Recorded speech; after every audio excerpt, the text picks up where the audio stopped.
আসসালামু আলাইকুম। কৃষিকাজ আমাদের সমাজের মেরুদণ্ড। এই দেশের মানুষের খাদ্য, অর্থনৈতিক ও সংস্কৃতির সঙ্গে কৃষি অঙ্গাঙ্গিভাবে জড়িত। গ্রামের মাঠে মাঠে কৃষকের ঘাম ঝরে বলেই শহরের ঘরে ঘরে ভাত ওঠে।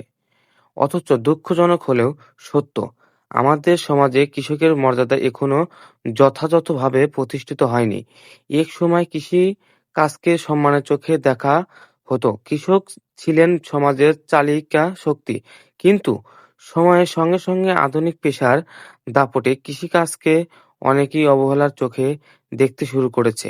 অনেক পরিবারই সন্তানকে কৃষিকাজে আগ্রহী না করে অন্য পেশার দিকে ঠেলে দেওয়া হয়।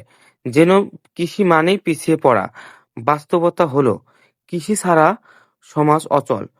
প্রযুক্তি, শিক্ষা, চিকিৎসা সবই তখনই অর্থবহ যখন মানুষের পেটে খাবার থাকে।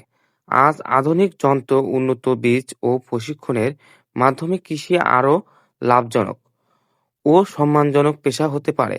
কিন্তু এর জন্য দরকার সামাজিক দৃষ্টিভঙ্গির পরিবর্তন এবং কৃষকের প্রতি প্রকৃত সম্মান।